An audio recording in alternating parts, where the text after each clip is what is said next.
You can wear them forwards. You can wear them backwards. And I forgot the rest of the quote from the Stan Lee post-credits scene at the end of Big Hero 6. But has nothing to do with anything. It's just how I wanted to start the show. Yeah. All right. Yeah. You can wear them forwards. You can wear them backwards. God. Inside out and then reverses? Something like that? All right. Pi, how you doing, my friend? I'm doing good. I have been having an ice day, letting my troubles melt away at Blizzard Beach.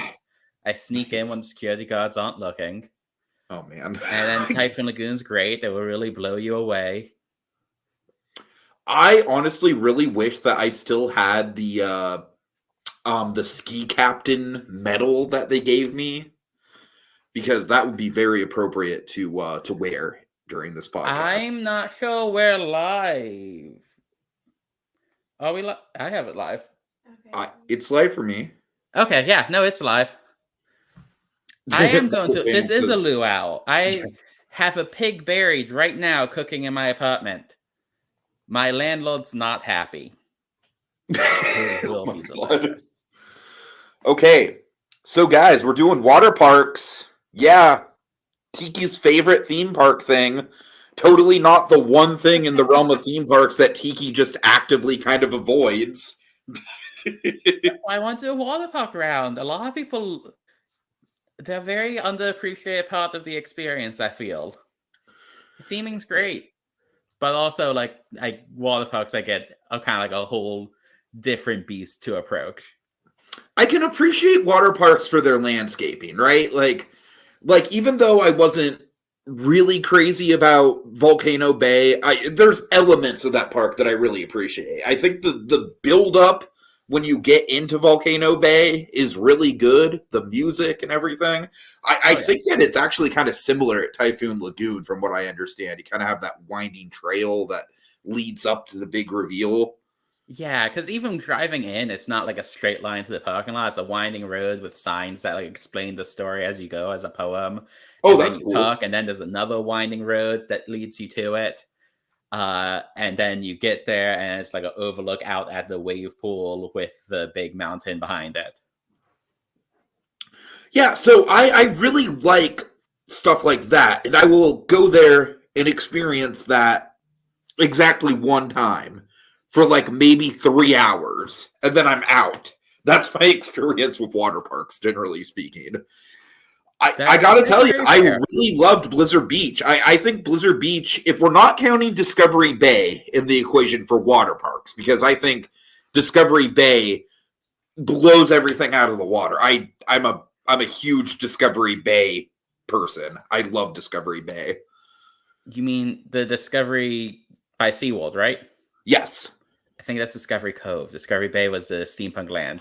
I'm so sorry. You're absolutely You're so good. I just want to make sure we're talking about the same one, because it is amazing. In Pergron, you would love it.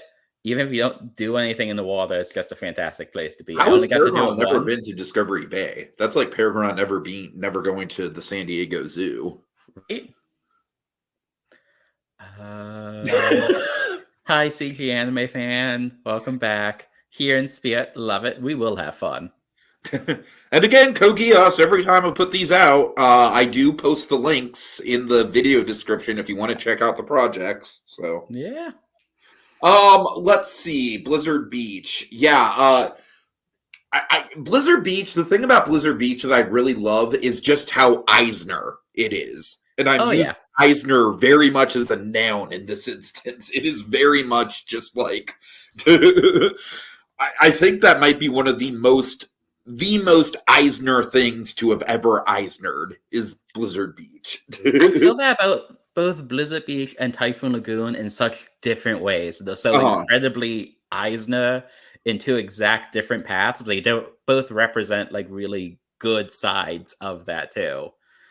Because like Typhoon Lagoon is crazy, the things they would spend money on for no reason, just have like a real boat just locked there. And then with Blizzard Beach, it's all that same cheesy comedy from like DCA 1.0, but like it works. Eisner, legitimately good rock work at Blizzard Beach too. I think the rock work at Blizzard Beach is honestly kind of underrated. Oh yeah, and the kinetics, because they have waterfalls that go in from the top to the bottom all throughout, plus the ski lift going through. I love any theme park that has kinetics. That's one of the main reasons why Blizzard Beach. I have gone to visit Blizzard Beach. Eventually, I'll make it to Typhoon Lagoon at some point. I'm not really in a rush to see that though. Yeah. It was Colby, groundbreaking at the time. A lot of parks have similar theming now. Right. Colby, I will say, man, it's worth the money. I know it's a lot, but trust me, it's effing worth it, right?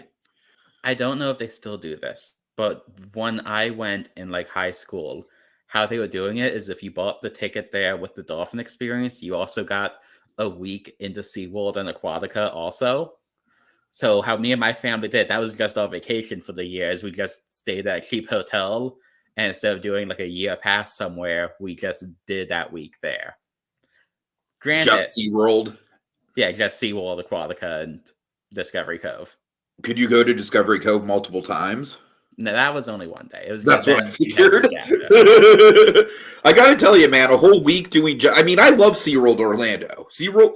It's interesting because I've made this point before. SeaWorld Orlando has way better coasters, and I think SeaWorld San Diego has way better like animal exhibits and stuff like that. Like SeaWorld San Diego is literally like on the coast, on the Pacific coast. Like it's about as adjacent to the actual sea as you can get. That does sound amazing. And Obi is agreeing with you. I realize the face there is very understated, so it's tough to tell. But they do love SeaWorld San Diego animal exhibits. Yeah. Okay, so anyways, we're gonna kind of skip to the actual projects now. Yeah, well, real quick before we get into that, we have the MVP. We have the draft. Thank you. Would you like to explain how that works? Yeah, actually, we should probably not bury the lead and actually talk about the elimination and stuff too, and update the draft. All right, so yeah, folks, you all know how the draft works. I don't need to explain it to you. I don't need to explain the MVP. Yes, I don't need to explain the MVP to you. We've done it. Cast your vote for the MVP for this round. Remind me who it was Ace, right? Yeah, it was Red the first week, Ace the second week, and who knows for this third week. So Red's back on the table to be voted for. Ace cannot be voted for. So cast your vote, folks. And the person, it's just such a valuable power, right? It's like you literally take 1 point off of the fantasy draft. It's honestly pretty meaningless if I'm being totally real with you. But it is fun. It is fun, yes. So, speaking of the fantasy draft, Pi, I am sorry to say that you did take the first major hit. So I was really sad to see B go. I love having them around. Yeah. Just to talk through B. She's great. She's a great presence. I really think that it's one of those things where she's got the passion, but she doesn't necessarily have the follow through. And that's usually what bites her in the end, is like, you know, she ends up, she always starts really excited about these games, but then it's kind of like, if a project hits that she's not particularly into, that could be like a death knell. Yeah, and I don't know if it was not being as into this project, or if maybe something came up this week, but in a regular game, a cool idea for a rooftop that is you can put a MVP vote in whenever, Saskia. We're watching. We got you. We're watching. Always watching. Always watching. Yes, put in your MVP votes now, yes. But yeah, no, they just had a really short contribution that they themselves said it wasn't much when they posted it. And it was just sad that I walked out that way. I will say it is interesting that we have the first person eliminated is someone who legitimately did do something for the project. I gotta tell you, and so you want to be an Imagineer, most of the times the person who's first out is just an inactive. So that right there it might not seem like much because you're right, it wasn't a big contribution, but it does set a precedent, I think. Yeah, I don't think I've ever been a part of a game where like an actually active player who contributed something was one of the first, like even up to like first 3 people eliminated. Well, Theme Park Priest. Although that round he didn't really actively contribute anything, did he? What game was that? Be an Imagineer 20? He was like the third one out. Yeah, there was something going on there. I can't remember. Well, he was on a mission. That's the thing. He was on a mission. He was going to be out of town for like a long time. Yeah. Right. But still, in general, you can usually stay through like half of every game as long as you say like one thing in the chat each round. Yeah, that's obviously not going to be the case in this game. It's gonna be tough. It's going to be a bloodbath. People, yeah, I could go forward with just colorful adjectives describing how brutal it's going to be, but this is a family show apparently. Right. Family enough, at least. Okay. Although Peregrine, you really need to watch your language on those Letterboxd reviews, my friend. Is that a rule for Letterboxd? I'm horribly offended by Peregrine's language in the Letterboxd reviews. I'm sorry. I don't know the context for it, but I'm just very amused at that idea. You know what we were talking about before we went on air. Yeah. It has to do with that. Anyways. I'm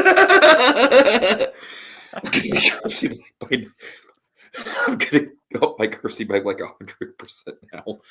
Oh god.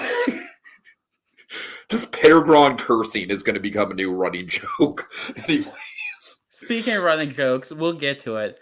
I was really, really hoping for that rock wall they mentioned in the brainstorming to be in the Typhoon Lagoon. Muppet fan, let's not call anyone out by name. Again, I'm really not trying to like publicly shame them or anything, but yeah, that was a choice. Anyways, the return of Dark Peregrine, though. I look forward to doing something that will piss you off enough to bring Dark Peregrine back. But yeah, speaking of eliminations, the last thing before we get to the project, there's no eliminations this round, but the winning team skipper is going to get immunity. Plus, vote for, not this MVP, but like vote for who you want to be given immunity for the next round on your team.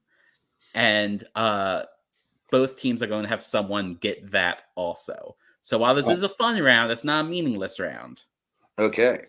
Also, why don't you go ahead and explain for context what the skippers are? I understand what they are. Yes. Just for context. So, new thing going forward is going to be sort of like the project managers in Sorcerer's Apprentice. So what are they called in So You Want to Be Imagineer again?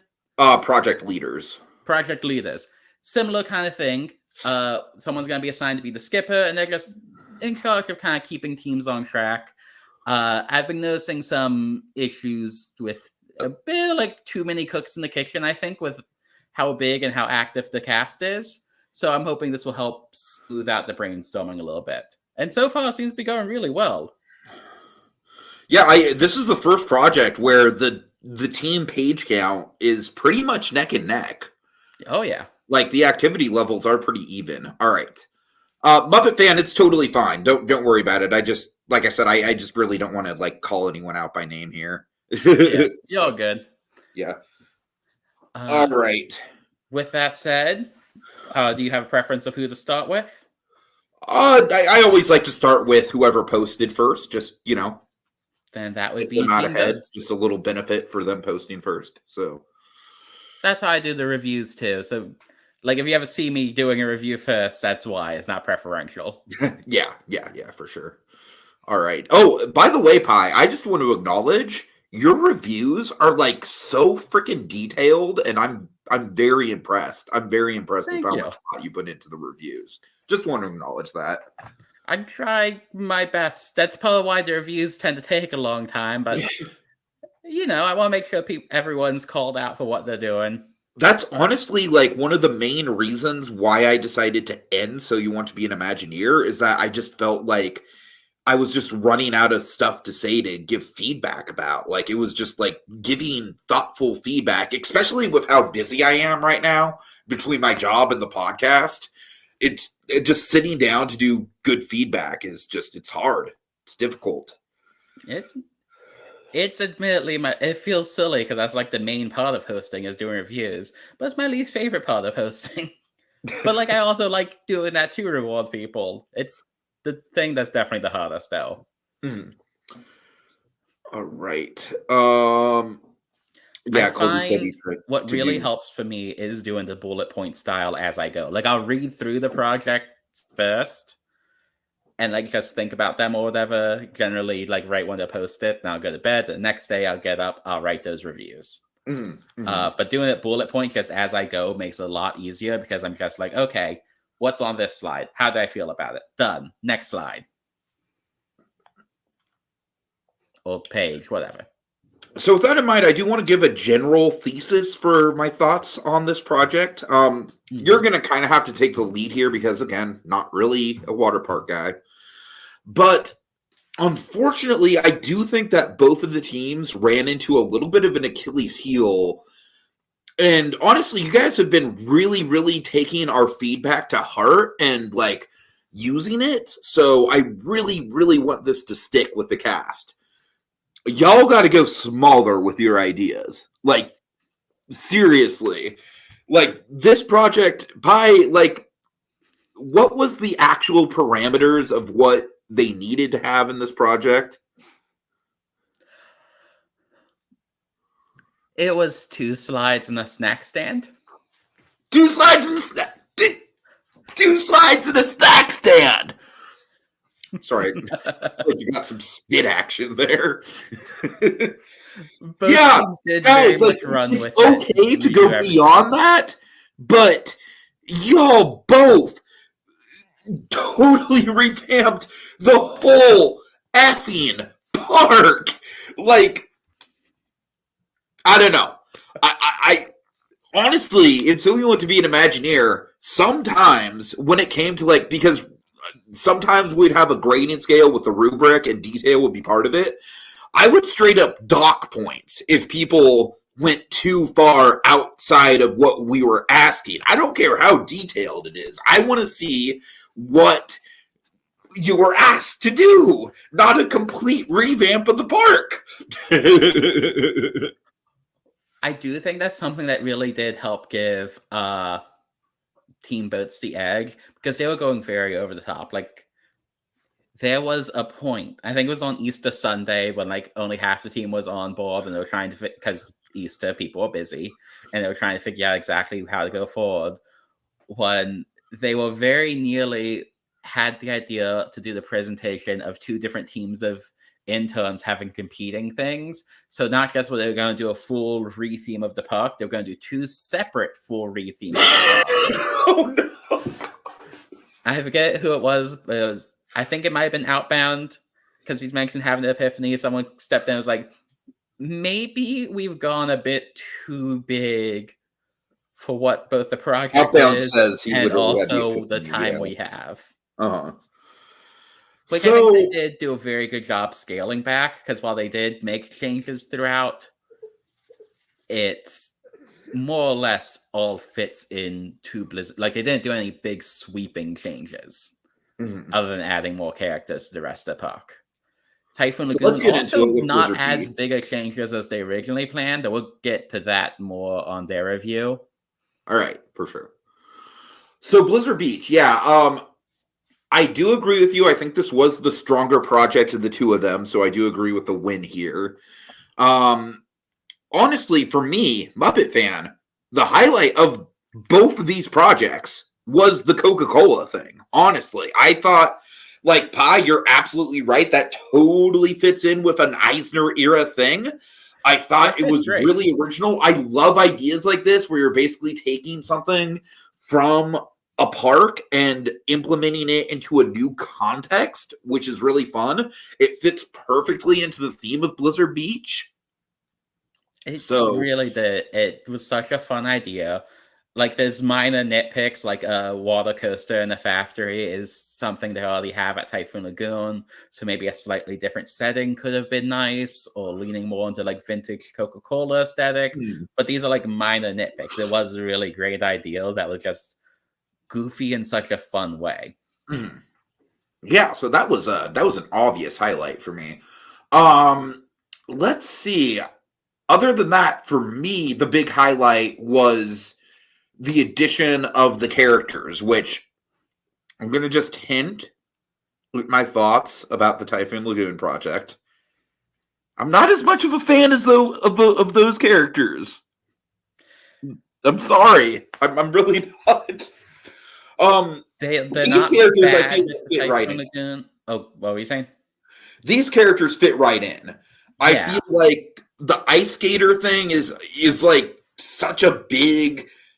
It's pretty much a meme at this point. Can we call Ice Gator a meme at this point? I'll accept that. I just, like a month ago, realized the pun in his name, and I've been going to Blizzard Beach pretty much since I was born. It sounds like Ice Skater. Oh my god. I've been going there since I was like a toddler playing in the kids area, and I just, like a month ago, figured it out. That's ridiculous. And also, just to shout out Outbound said, yeah, I think Easter Sunday and everyone kind of being inactive over the weekend or touch and go is what kind of led the brainstorming to go off the rails. And it was a group decision. I forget who initially suggested it, but all of Team Boats did a great job coming together to scale back. But yeah, sure. No, the characters were fantastic. Brea Panther did a great job. And I think it was really smart having the one section going over them in the beginning with the story changes, and then just having little blurbs as you go through to be like, and this is this character that's here. Maybe just a picture of a character to be like, and you'll probably see them here. That being said, let's talk about the Blizzard dude. Because you was made a little out of place. About this. I think I mentioned that in my review. That was my biggest problem with the Iceberg Lounge, is the BB Blizzard, who's a really fun character, should have been an Everglades animal. Yeah. But he was a great character, like, and he fit in with the cast, other than the fact that he was like a Blizzard spirit, Blizzardian. He was giving me some real Mac Tonight energy. A little bit. In a good way. But yeah. Oh, I love Mac Tonight. But the whole Iceberg Lounge was really cool. It was, interestingly, like kind of the most out there thing, but Blizzard Beach has so many areas that are aimed more goofier kids. I feel like having that more like adult space was smart, and having a bit of a different tone with it. I'm going to ask you something that's a little bit inside baseball, all right? Yeah. How much foot traffic does Winter Summerland actually get? More than you'd think. Really?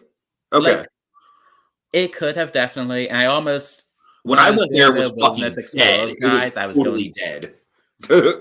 Yeah, it's not exactly incredibly busy, but like, it could have been gotten rid of for an expansion pad or a new mini golf course built somewhere else. But it's I was specifically thinking expansion pad in this case. Yeah. I was originally, when I went through the Wilderness Explorers guide, was going to include suggested expansion pads, but I thought I'll let them figure that out. That's part of the fun. Right. Also, Blizzard Beach is like, it is like such a time capsule. The reason why it is as Eisner as it is that the damn place literally hasn't been touched since the 90s. Like, at least in Typhoon Lagoon, there's been a couple additions, a couple subtractions over the years. This, it's literally the exact same thing as the day it opened. Yeah. Even the talk of like a Frozen takeover is really just replacing a few statues in the Tykes Peak toddler area with a few Frozen character statues. I would be totally fine with that. If they changed the actual mythology of the park to just be a frozen water park, I'd be fucking heartbroken. That would be sad. Like, I'm sure it would still be a fun water park, but that would be sad. Yeah.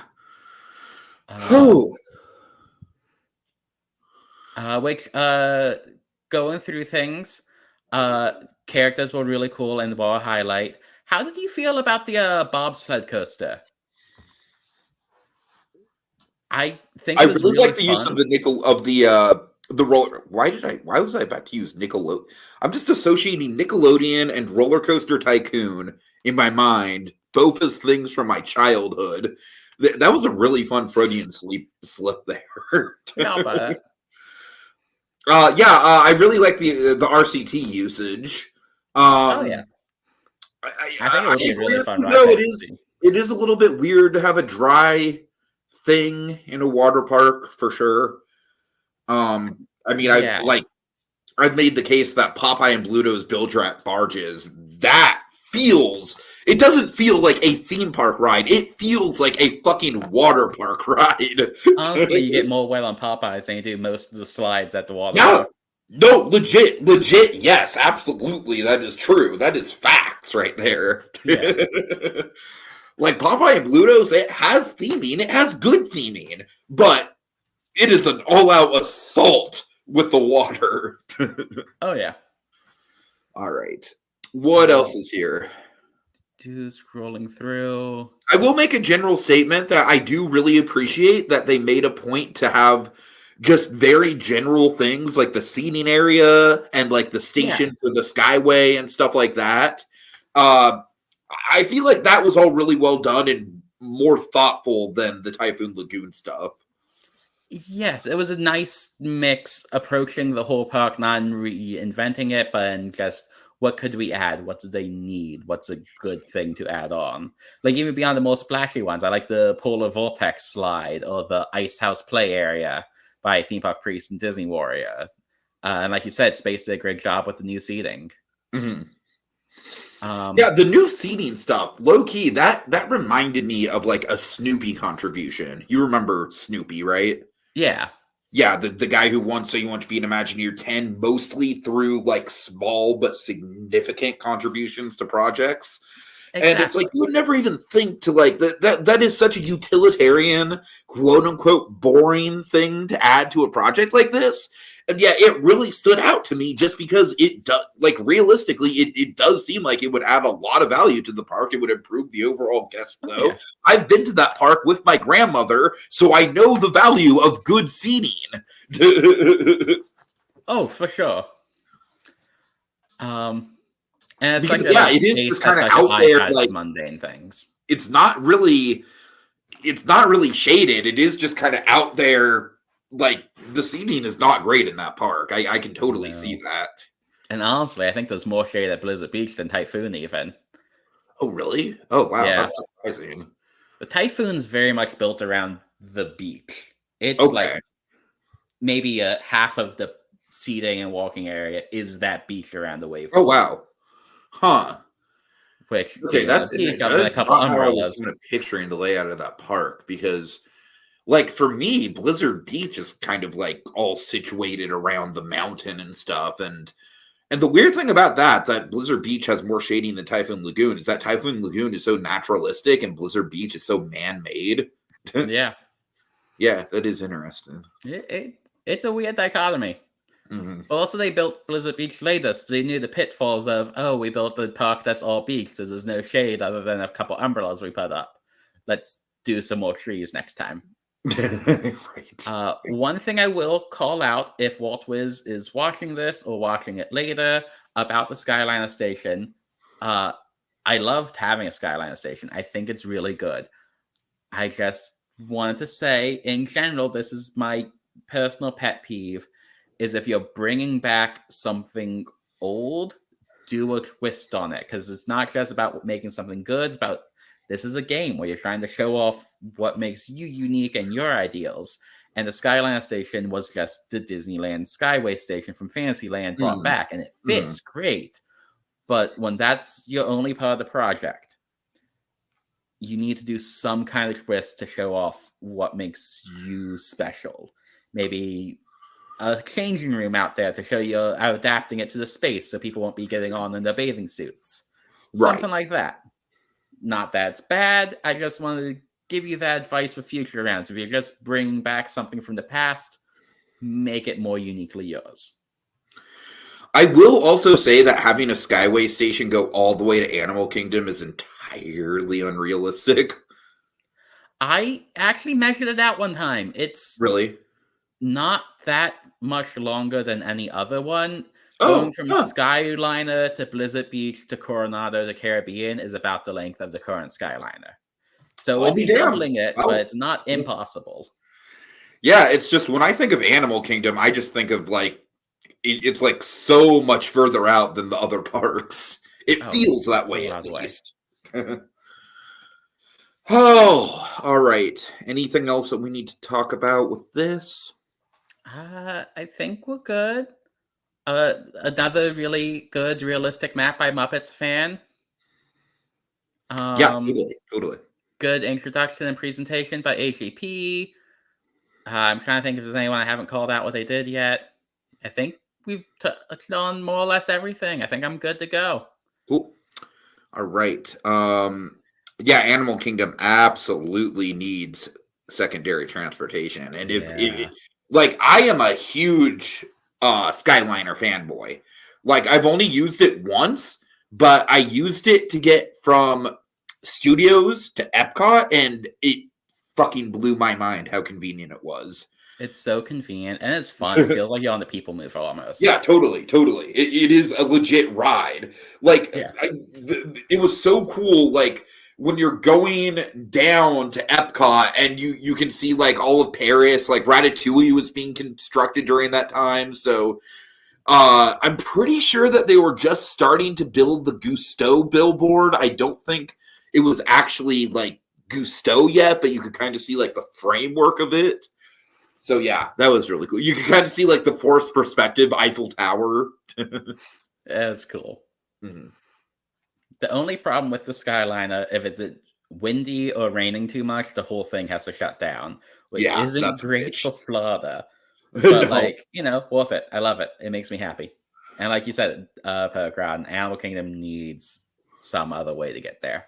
As do the water parks, honestly.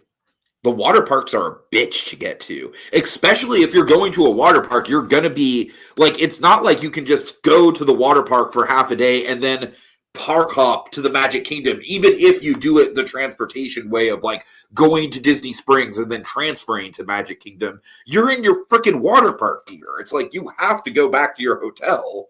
It's so inconvenient. Yeah. I mean, at least with Universal, when you're doing Volcano Bay, I mean, it's just Universal's transportation system, internal transportation is just so good. Anyways. Oh, yeah.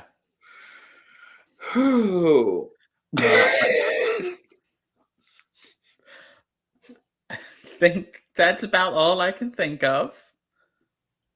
All right. But yeah, no, Skyline is everywhere. That's the main takeaway. Honestly, even just a walking path from Typhoon Lagoon to Disney Springs, I think would increase traffic to that park so much. It's right across the street. Right. It's not a long walk. For sure. All right. So Typhoon Lagoon. Typhoon Lagoon. I honestly don't have as much to say about Sebastian's Caribbean Jamboree as I thought I did, but it's a fun piece of childhood nostalgia, right? It's good, and I haven't seen that one. I've seen the Disney sing-along one a lot, which is what I think I shared it in the prompt, but I hadn't seen that Sebastian one. Oh, man, yeah. It's that one, it's not as much of a fixture as the Disneyland sing-along tape, but it's close. I mean, it was in heavy rotation when I was a kid. Oh, yeah. And like I said in the thread, I found out that thing was shot at Typhoon Lagoon, like, maybe a couple of years ago. It was when Samuel E. Wright died, and I went back and rewatched it because it's not like I'm watching like old stuff from when I was a kid on my day-to-day. Yeah. Usually. I mean, you never know. You get a YouTube recommendation. I'm like, oh yeah, I'll watch like a couple episodes of American Dragon for nostalgia reasons. Why not? Right. But anyways. Yeah, so I went back after Samuel E. Wright died, and I saw that shot on the bridge, and I'm just like, oh, shit, I know exactly where that is. Like, obviously, when I was a kid, I didn't know. I had no idea. It looked like a cool place, but I had no idea where it actually was. But no, it's cool. I love seeing things filmed like in the parks, especially Typhoon Lagoon. It's really funny, especially when they have like the characters surfing, and I just think, how are they not drowning? How do you surf and swim in the Goofy costume? Oh my god. Background, we're going straight edge. I promise I'll never fucking swear again. Typhoon Lagoon.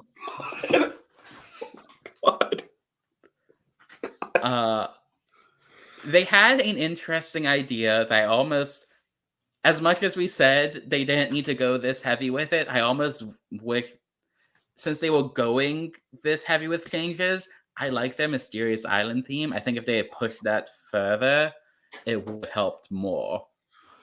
Low key, here's my thing. I'm just gonna be straight up with y'all. I'm so sick of C. I am so sick of Adventurers Club. I do not need to see any more C projects. I do not need to see any more Adventurers Club homages. So I would have really liked the Adventurers Island theme. You know what? The one part of the setup here that I did really like was setting up Typhoon Lagoon as like a geographical location within like the broader Disney park context. Like, yeah, I think that was a smart move. Yeah, but I don't know. I think if you would have done the dinosaurs, here's the thing. Here's your cheat code for this project to make it really fit and really vibe with corporate synergy. Dino Land is being taken out. Therefore, Dinosaur Water Park. I think there was an idea at one point to do that, but they had like a lot of different ideals, and they want to embrace all of them, which is why they went with the more eclectic Mysterious Island instead of just going dinosaurs. Mm-hmm. But a focus on like one specific idea, or going harder on just an original Mysterious Island. But yeah, I get what you're saying. The problem is that the problem with Mysterious Island, though, I mean, top to bottom, this whole project is like, it's just too much. Like, I think Blizzard Beach was also like, there were a little too many components to it when you consider the fact that we were just asking for 2 slides and a snack stand. But I still think that they did the overall prompt of like, it's a refresh. It's not necessarily like an entire overhaul. This is an entire overhaul. This feels like it's changing like the entire fabric of the park. Yeah. Which they were allowed to do. Like in the prompt, it did say, go as big as you want. This is just what you have to do. Like Pergron says, there was some confusion, I think, especially with the holiday weekend. Things got kind of lost in the shuffle and miscommunications happened. And I feel like it just needed a bit more of a clear vision for what they were doing if they were going to do bigger. And that just kind of got lost in the shuffle with it. Right. And as far as the Sea and Adventurers Club and all that and Pleasure Island reboot goes, did you ever watch How I Met Your Mother? That is not the direction I thought you expected. No. So no, I have not. There's a gag where he has an old rundown car where the cassette is stuck in the cassette player, and it always turns on when he turns on the car. It's the song, I would walk 500 miles on the ride. And so they're going on like a road trip, and they start, and it's like, I'm going to get so sick of this song. I'm going to hate it after like 2 times. And Ted just turns to him and is like, don't worry, it'll come around again. And it just does a montage of them going through, and like every hour it's like, if I hear this song again, I'm gonna die. And then another hour later, it's like, I would walk 5. That's how I feel about seeing Adventurers Club, where I keep going in waves where sometimes I'm like, if I see one more person suggest see a steampunk, I'm going to just quit the forum. And then other times I'm like, oh, Adventurers Club, yay, let's do this more. I love this. Mm-hmm. So I go back and forth on it. I feel like it worked well here, though, because it vibes with Typhoon Lagoon and already has the connections to see. Like, I feel like while it was a bit That's true. Typhoon Lagoon does have connections to see. That's good for me. This, to me, this was an I would walk 500 moment. Right. So I totally hear what you're saying about sea having connections to Typhoon Lagoon. That's totally legit. Here's my problem though. If you're going out to do like an adventurers club style experience, you're not going to go in water park attire. Here's what I think they should have done. I think that this should have been an attraction that was on the outskirts of Typhoon Lagoon, a la Winter Summerland.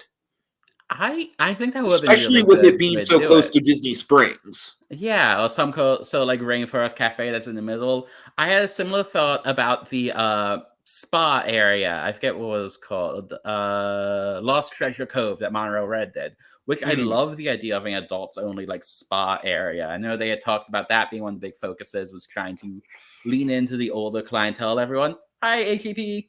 Hey. And almost reinvigorate like a Pleasure Island vibe with Typhoon Lagoon, since it already does skew older in its audience. I feel like if they had kind of made that like still part of it, but like separate part of it, connect the Adventurers Club to the spa, and you can either just go to that, or you can go to the whole park, or you can go back and forth. Right. I think that could have been really smart and done really good like balance between new and old. Mm-hmm. So, Colby, yeah, if that was what you guys were initially thinking, here's the thing. I mean, that's why y'all need to be so careful with how you're wording stuff. You know what I mean? Because honestly, I think that one change would have made me like this project significantly more than I did. Because like I just said, for the life of me, I cannot picture like going to a day at the water park, you know, in my shorts and maybe a tank top, flip-flops, sunscreen, all that, and then be like, let's go get drunk and watch improv comedy. Like, the two do not mesh. Which that is a fair point. I will say I eased up on my thinking like that because Volcano Bay has a sit-down restaurant that I keep hearing is really good, and I haven't been there. But while it's not the same experience, really? obviously.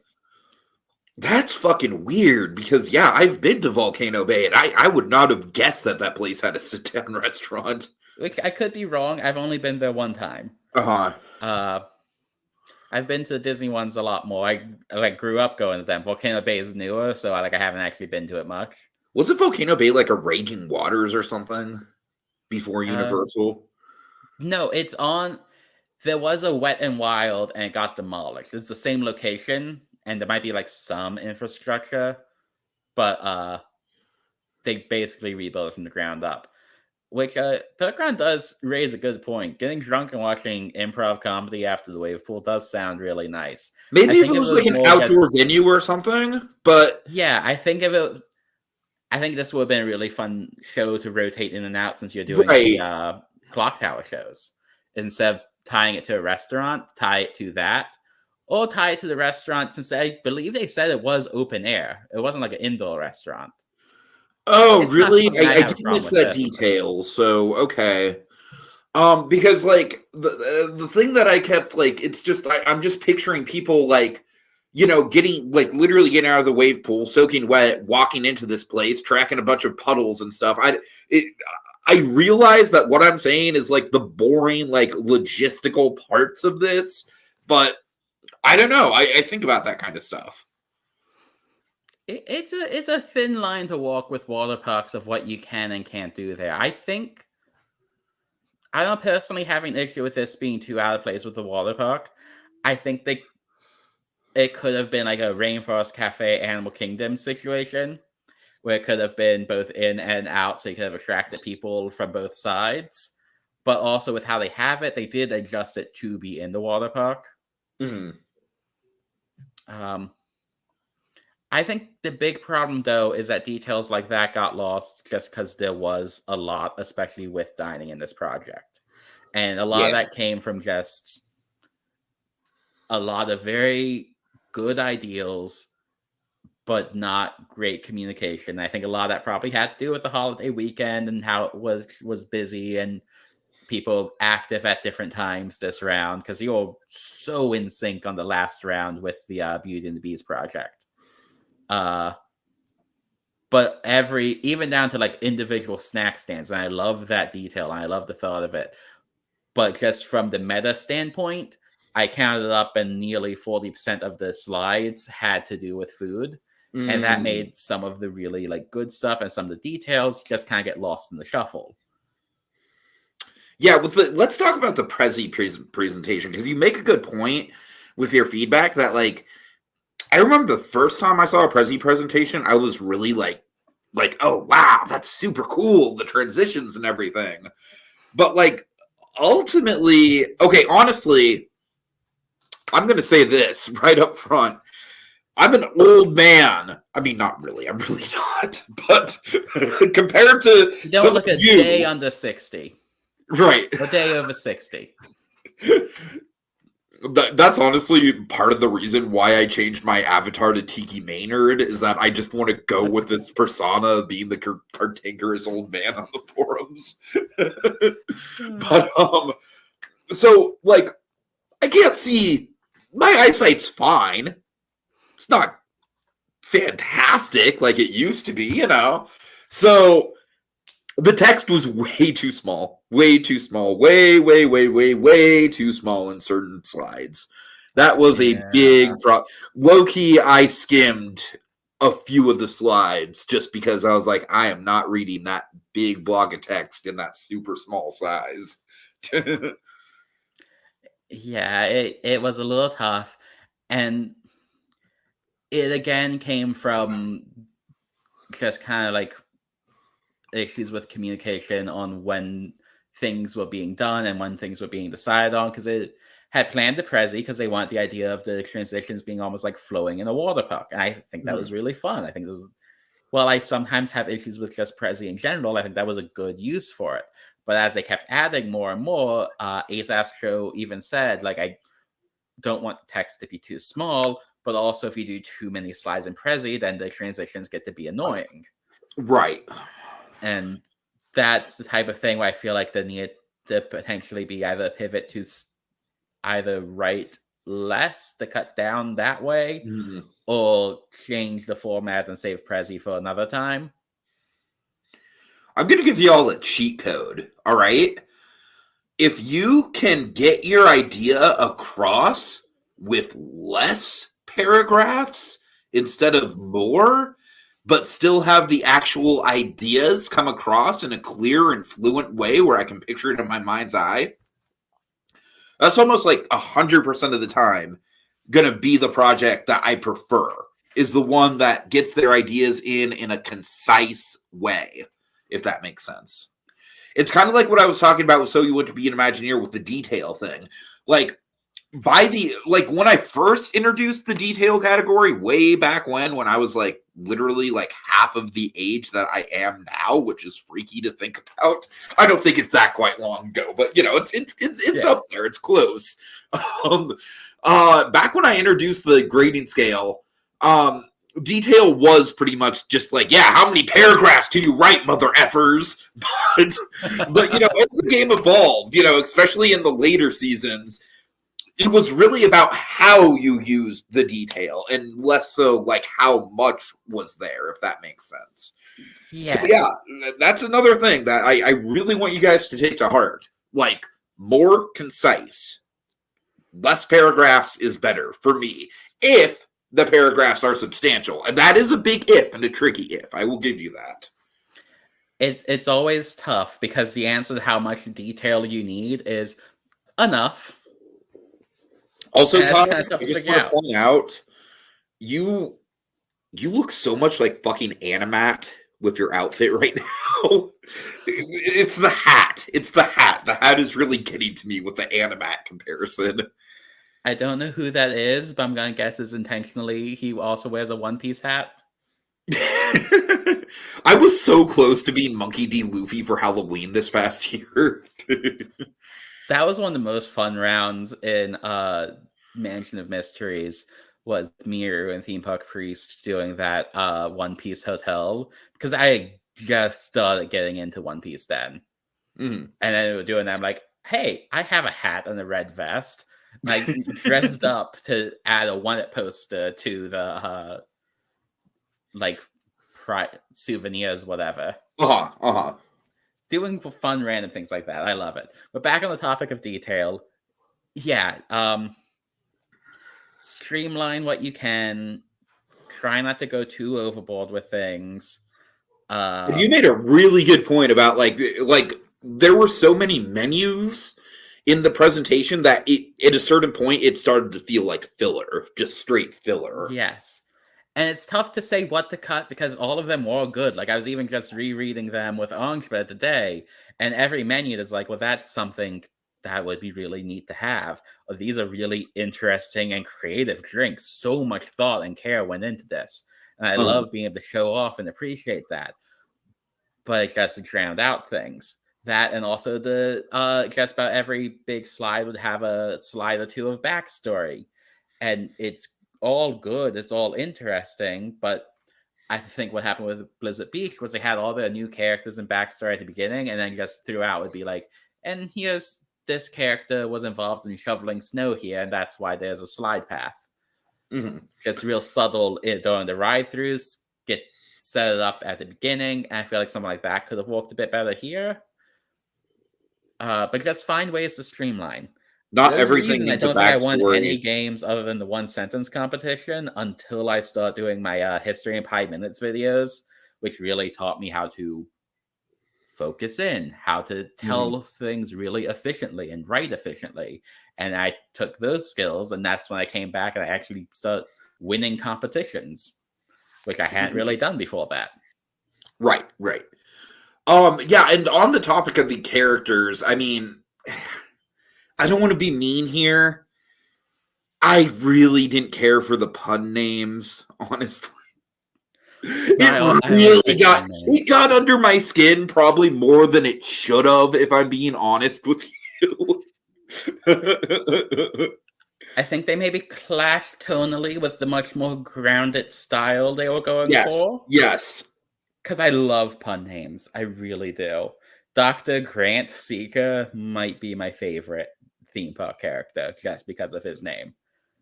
Low-key, I feel like you could make a whole dinosaur movie just based on the strength of that character. Oh, 100%. So and not the dinosaur movie that Disney tried to pretend that ride was based off of. Did you know that the original, that the voice of the Love Monkey in that dinosaur movie was the original Timon on Broadway? I did not know that. Fun facts. Also, Samuel E. Wright was the original Mufasa. This information is brought to you by Monkey, not me. Anyways. There you go. Which HEP, Red's concept art again. This might be her best round for art. Oh, yeah, absolutely. I don't want to sound like we're just... There is good stuff here. I stand with you. I get that, Bergeron. Pterodactyl was my favorite. That was my least favorite. I'm sorry. We'll submit on that one. That straight up almost pissed me off a little bit. I'm not going to lie. You named yourself after the Tiki room. How are you against pun names? Okay, do you know the story? You don't know the story of how I got my name, do you? I don't. Let's story time. Finish talking about Typhoon Lagoon, then do story time, or story time, then finish talking about Typhoon Lagoon? Fuck the first option. This is a Tiki podcast. We're going straight into a ramble. Okay, so I was 12 years old when I first registered for an account at a Disney site. That Disney site was mouseinfo.com. I believe their forums are not even active anymore. And the whole thing about lying about your age to join a site might be a little bit relevant with current situations going on. Maybe, possibly. I don't know. Just maybe. I don't know. It's kind of my guess. But it was 1778, Muppet fan. Oh god. But I had just I was actually looking up. I had heard, hey, did you know that there's a juice bar attached to the Tiki room? So I googled Tiki juice bar, because it was like a revelation to me. I didn't know this at the time. It was like, which is really funny considering how omnipresent the Dole Whips and everything are in Disney Park fandom, to the point where I actually think Dole Whips are grossly overrated. I'm sorry, don't come at me. You can literally get them anywhere now. They're not the special thing that they used to be. But the golden Dole Whip is. Wait I'll to find still out get about that them. till later. Like, don't get me wrong. Like, Discovery Kingdom has a Dole Whip stand, and I will get one every time I'm in the park. They're still delicious. They're just not that special. That's what I'm saying. That's fair. Now they sell them everywhere. It kind of takes the appeal away a little bit. So it's not really that important, but that's my point. Is that I wasn't even trying to find a forum. I was just looking up information on that, and I found Mouse Info, and then I found the forums through that.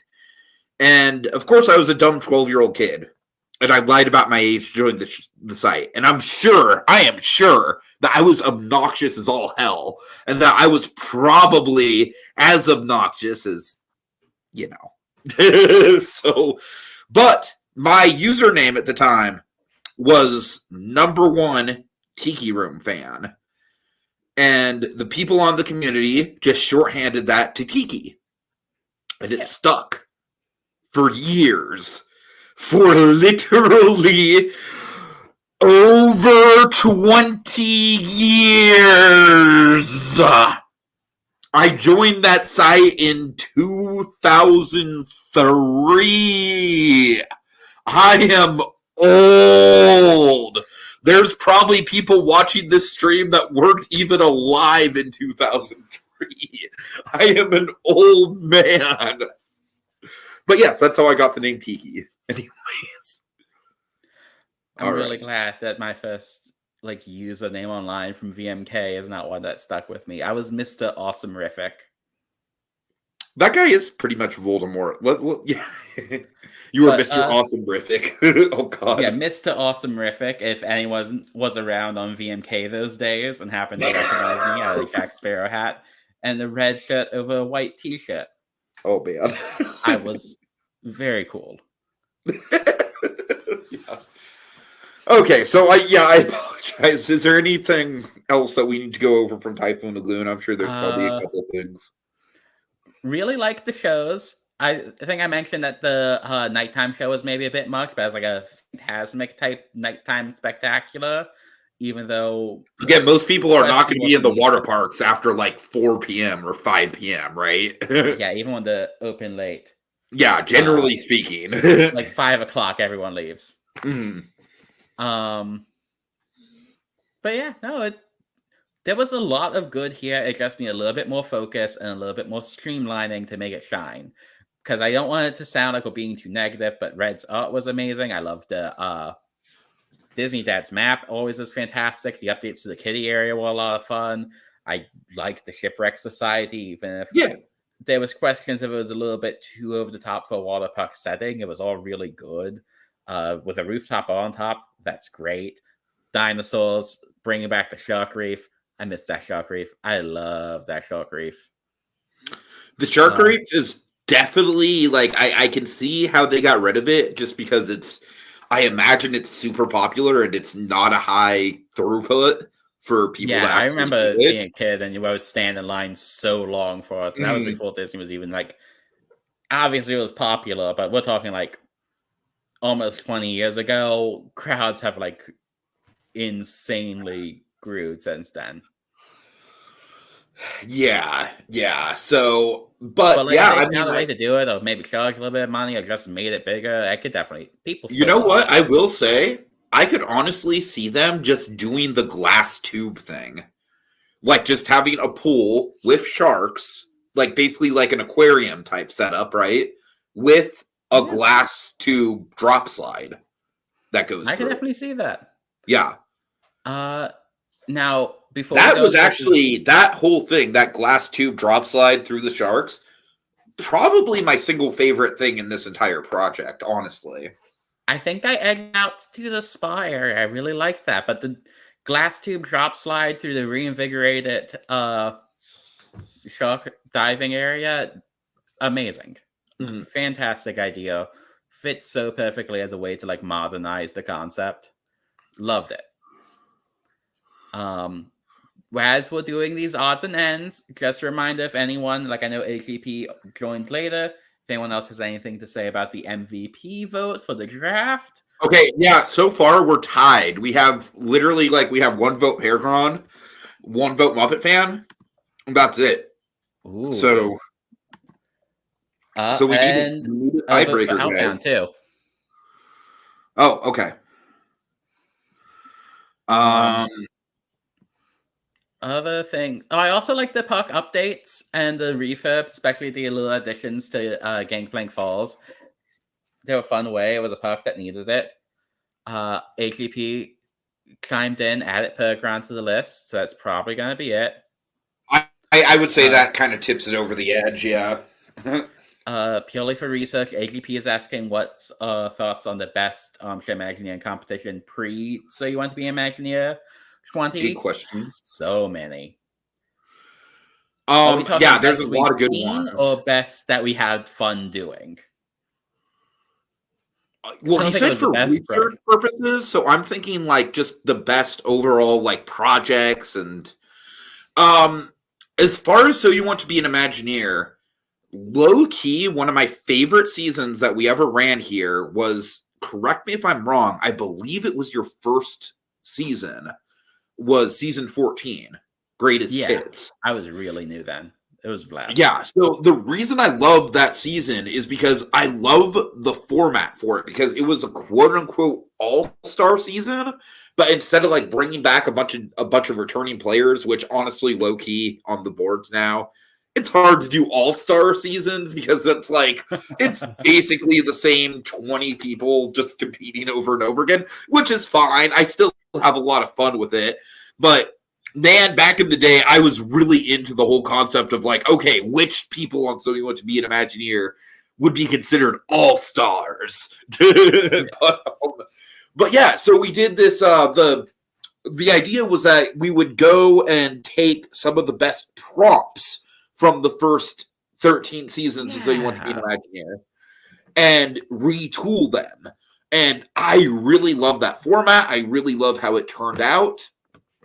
I mean, So You Want to Be an Imagineer, there's a lot of great shit from the Visions Fantastic era that's just lost to time.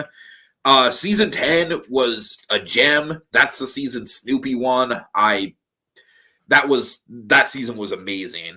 Snoopy and Basket Buddy were the final 2, and Snoopy winning that by the skin of his teeth was, oh god, it was so cool.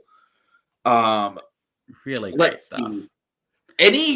I'm not as well versed on Sorcerer's Apprentice, so can you think of a particular standout season of Sorcerer's Apprentice? It's tough to say because a lot of them. I only was with the modern era from 4 onwards. The poop themed bathrooms from Sorcerer's Apprentice 5. That was so much fun to walk on Paragon. Hashtag Hippo Splatter Wall, right? But that. Not to say these are the only 2 competitions, but for long running ones, Sorcerer's Apprentice and So You Want to Be Imagineer were the 2 big names for a while. But Sorcerer's Apprentice being more community focused, and So You Want to Be Imagineer being the more gameplay focused.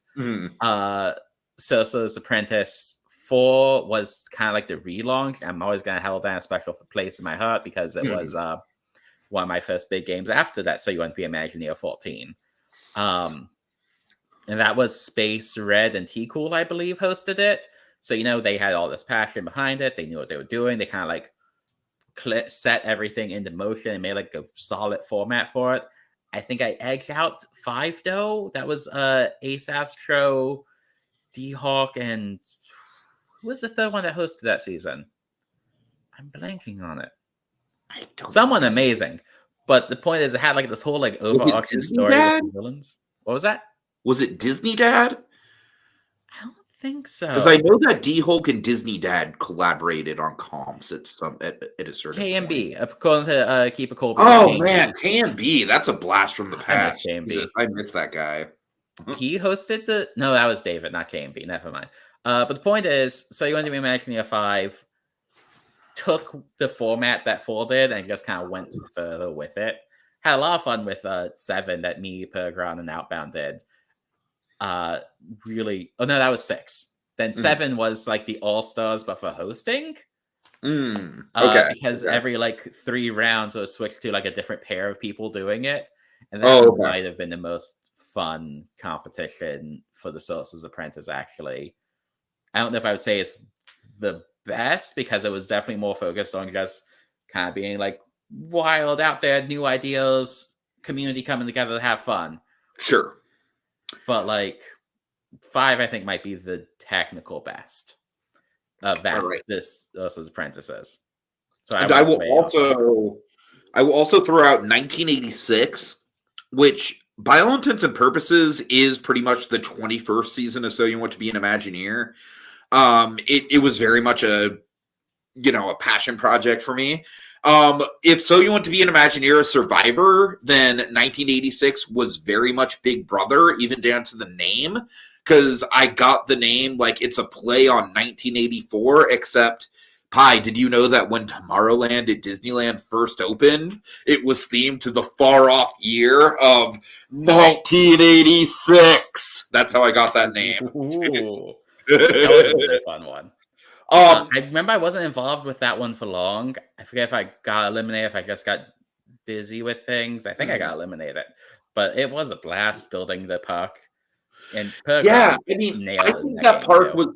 think that season was like, it was kind of like the perfect storm where the actual projects were amazing, especially that second gate that was like a complete like wildlife like exploration based park.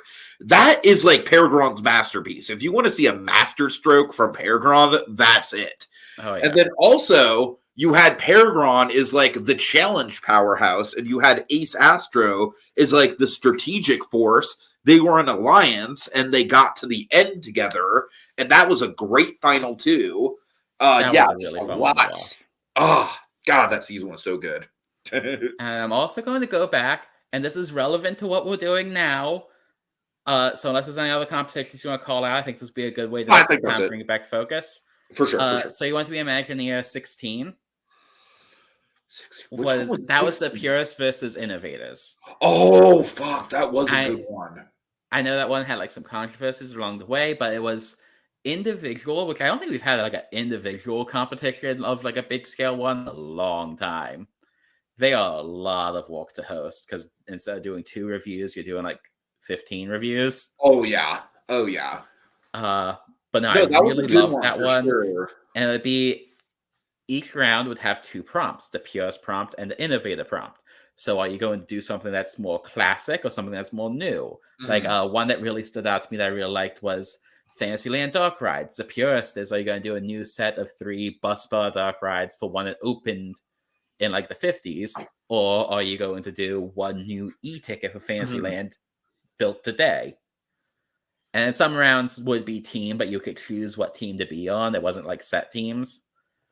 It was just a really fun time. Yeah, for sure. Which the choices in there is part of what inspired this river that we're on, this act in the game of having each round be centered around a choice, because like, that was one of my favorite competitions I was a part of. And where there was someone called it out in the forum, a video game prompt, which is part of what inspired this one. There was originally a bit more of a twist to it to not just be so similar, but with the less time, I decided to simplify it a bit and just kind of make it a bit more out there. I totally don't mind that you just recycled the prompt, because this is one of my all-time favorite prompts. It was so much fun. Here. And that was the first time I worked with D-Hawk also. So it was just this person I had never like heard of and interacted with. All of a sudden, hey, I did this little doodle for a game, and it's some of the best artwork I've ever seen in my life. All right. Well, I think that's happy to help you with your research. I'm curious what you are researching, AGP. I'm curious if you're like doing like a historical retrospective or something. AGP, if you want, by all means, reach out to me via personal message on the boards. I'd be happy to kind of take you through more of the history. Like I said, the first 10 seasons, the first 12 seasons. Was it 12? Yeah, 12. I'm sorry. I guessed myself there for a minute. The first 12 seasons, but honestly, 11 and 12 were at that era where the activity had really died off. So 11 and 12, like, you won 11, I won 12, and we were both like heavily involved in the game at that point. So it just kind of felt like a little bit of a wash. Those are two of my least favorite seasons. But low-key, seasons 1 through 10, each of those seasons has something interesting about it. They might not necessarily be all good, but they're all interesting. Anyways. That's why I loved, even with the one sentence competition, because obviously a very different beast. I really loved doing the retrospectives leading up to the new season, just looking at what made each individual game of that special. And Tegron, you're right. Not every prompt can be as original as Imagine Near Something. Fantastic finale prompt. And the last thing I'll say, just in general, this isn't how it always goes. It's just how it tends to go in the forums. There tends to be a spring game, a summer game, and a fall game, just time-wise. Spring tends to be the most active game, so it tends to be more community-focused. Not always. Summer tends to be where like more diehard people are, and after a community-based game that's more low-key, summer tends to get more experimental with it. And then fall tends to be like a building the activity back up, and tend to be when you get the most new people. Like with Mansion of Mysteries, there was a lot, at least as far as I can tell, a decent number of new people to the game. So you tend to get crazier in the summer, more simple in the spring, and fall tend to be lower activity, but more new people. Yeah. All right. If that helps with planning. So, I am going to go ahead and officially announce Peregrine is the MVP. Ooh. Well earned. You did great. I think you did all the new slides for your team. So that means that I will update the fantasy draft soon. Not right away, guys, just so you know, because I'm actually hopping like basically right from this to covering the Invincible season finale with Dragon. That's starting at 11. So yeah, we're gonna have to get out of here soon, one way or another. And then after that, I'm watching the Curb Your Enthusiasm series finale, which I am like ridiculously hyped for, and I really hope they stick to landing with it. Fingers crossed. But yeah. We all know the Seinfeld finale is beloved, so I'm hopeful. You know what's interesting about the Seinfeld? Just really quick aside here with Curb. Curb Your Enthusiasm, literally all season, has been building to the trial. And this final episode is literally going to be a trial, just like the fucking Seinfeld series finale. So it's literally, I love it. I'm sorry. Fantastic. It's literally like Larry David is like righting the wrongs of the past. He's like doing a redo of the Seinfeld finale. Love it. Well, this has been fun. Y'all have fun making new games. Really quick, I'm sorry. Time. Oh, yeah? We have a couple comments. Little Blue, yes, Little Blue and I are going to be doing a Home on the Range 20th anniversary retrospective this Tuesday. And I will say, I don't hate that movie at all. I really don't. There's definitely like elements of it that aren't great, but I generally have always more or less really enjoyed it. So I'm looking forward to that. Maybe I'll give it another shot. I'm going to defend its honor. And then AGP, I have not seen the We Call It Imagineering miniseries. Do you know about that? Clips from it, but it's fantastic. Uh-huh. And yeah, AGP, I know, 20 years. I know. We're all just getting old, and time is a circle, and we're all just going to be dead and in the ground. And yeah, time is moving way too fast, and I'm a decrepit old man. All right, good night, folks. Have a good night.